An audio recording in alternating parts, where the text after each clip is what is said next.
Hello everyone, once again welcome back to my channel C S Pathshala. Myself C S Chaudhary. आज हम शुरू करेंगे class 9th biology का chapter number 5 natural resources. उससे पहले अगर आपने मेरा चैनल अभी तक सब्सक्राइब नहीं किया है तो प्लीज़ सब्सक्राइब करें। तो चलिए स्टार्ट करते हैं नेचुरल रिसोर्सेज, जिसका आज हम करेंगे पार्ट 1। और उस पर आज हम इस वीडियो में कवर करेंगे 4 टॉपिक जो हम करेंगे: environment, biosphere, components of biosphere, types of natural resources. इन सारे टॉपिक को आज की वीडियो में हम कवर करने वाले हैं। तो सबसे पहले समझते हैं what is the meaning of natural resources. Natural, जैसे कि आपको पता है, नेचुरल को हिंदी में हम प्राकृतिक कहते हैं। मीन्स कोई भी ऐसी चीज़ जो हमें नेचर से प्राप्त होती है। और रिसोर्सेज का मतलब होता है संसाधन। तो इसका हिंदी में क्या मीनिंग बना? प्राकृतिक संसाधन। या फिर हम कह सकते हैं कि हमारे आसपास जितनी भी सारी चीज़ें अवेलेबल हैं, भले हम उसको हम एयर कह सकते हैं, वाटर कह सकते हैं, स्टोन कह सकते हैं, एवरीथिंग जो भी है हमारे आसपास जो भी पाया जाता है उसे हम क्या कहते हैं? Natural resources. तो इस चैप्टर में हम सीखेंगे कि नेचुरल रिसोर्सेज क्या क्या होते हैं और इनकी हमारी लाइफ में क्या इम्पोर्टेंस होती है और इसे हम बनाए रखने के लिए क्या क्या चीज़ें कर सकते हैं। ओके, तो ये तो बात हो गई मीनिंग ऑफ नेचुरल रिसोर्सेज की। तो सबसे पहले इसमें जो हमारा टॉपिक है वो है इन्वायरमेंट। इन्वायरमेंट जैसा कि आप बचपन से पढ़ते चले आ रहे हो, इन्वायरमेंट को हम हिंदी में कहते हैं पर्यावरण।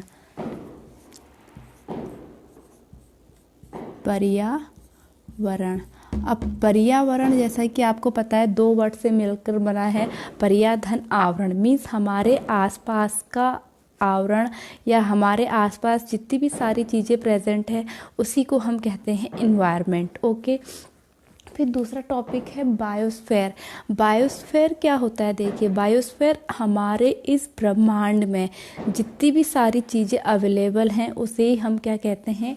बायोस्फीयर कहते हैं। मीन्स जहाँ पर हम रह रहे हैं और जीवित रहने के लिए जो जो चीज़ों का हम यूज़ कर रहे हैं उसी को हम कहते हैं बायोस्फीयर। ओके, अब इस बायोस्फीयर की जो लेयर्स होती है इसको हम लेयर्स में डिवाइडेड किया जाता है, जिसकी 3 मेजर लेयर होती है: atmosphere, hydrosphere and lithosphere. Atmosphere से आप फैमिलियर होंगे इस वर्ड से, यानी कि जो हमारे चारों तरफ जो एयर है, जो एयर की एक ब्लैंकेट है जिसने हमारे इन्वायरमेंट को कवर करके रखा हुआ है, इसी को हम क्या कहते हैं? एटमॉस्फेयर। ओके, फिर दूसरा वर्ड आता है हाइड्रोस्फीयर। हाइड्रोस्फीयर में एक वर्ड छुपा हुआ है, हाइड्रो। हाइड्रो का मतलब क्या होता है? पानी या फिर जल। यानी कि जो हमारी अर्थ में जो भी पार्ट अवेलेबल है जल को, उसको उस पार्ट को हम क्या कहते हैं? हाइड्रोस्फीयर। फिर थर्ड वन बचता है लिथोस्फीयर।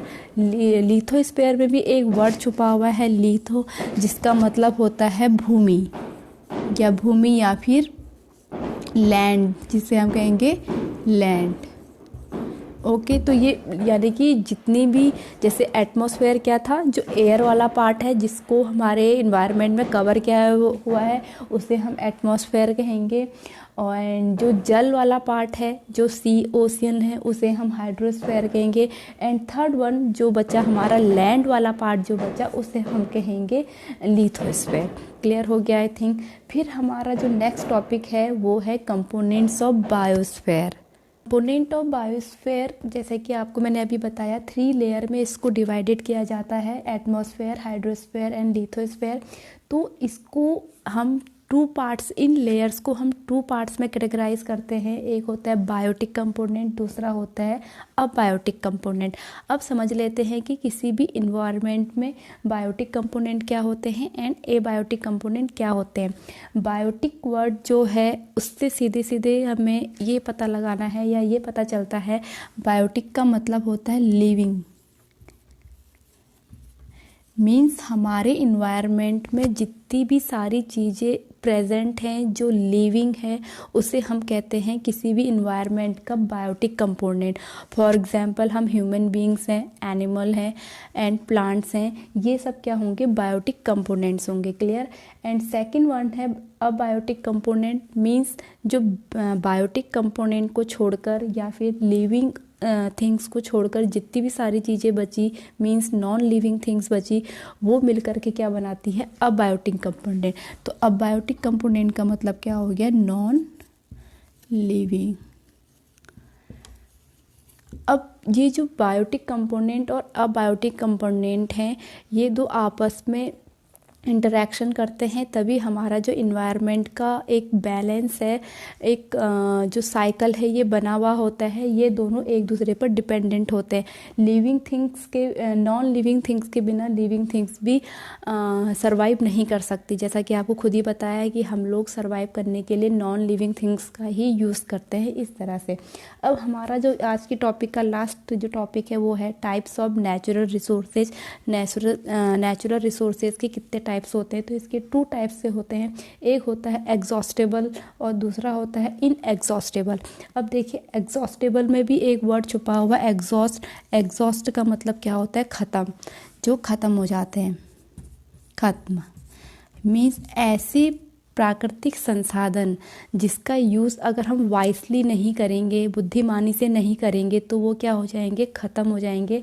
तो ऐसे कंपोनेंट या फिर ऐसे रिसोर्सेज को हम क्या कहेंगे, एग्जॉस्टेबल नेचुरल रिसोर्सेज कहेंगे। फॉर एग्जांपल जैसे पेट्रोलियम है, पेट्रोलियम का यूज़ अगर हम दिन प्रतिदिन करते ही जाएंगे, वाइसली उसका यूज़ नहीं करेंगे, तो एक दिन ये ख़त्म हो जाएंगे। और एग्जॉस्टेबल जो नेचुरल रिसोर्सेज होते हैं, इनको बनने में काफ़ी लाखों सालों का वक्त भी लगता है। जैसे कि पेट्रोलियम को बनने में मिलियंस ओवर ईयर का टाइम लगता है, बट ख़त्म होने में अगर हम इसका यूज़ करते ही गए, दुरुपयोग करते ही गए, तो ये एक ना एक दिन ख़त्म हो जाएंगे।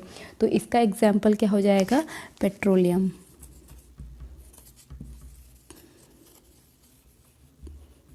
पेट्रोलियम।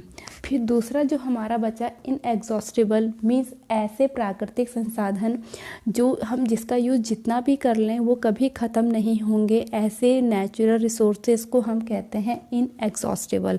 जैसे कि सनलाइट है, सनलाइट हम जितना भी ले लें, या सोलर एनर्जी है जितना भी ले लें, वो कभी ख़त्म नहीं होगी। एयर है, एयर हम कितनी भी ब्रीदिंग ले लें लेकिन एटमॉस्फेयर में रहेगी, तो एयर।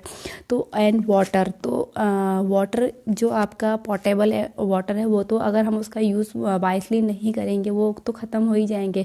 बट अगर बात करें ओशियन वाटर की, उसका यूज़ हम कितना भी कर लें, हम उसे ख़त्म नहीं कर सकते।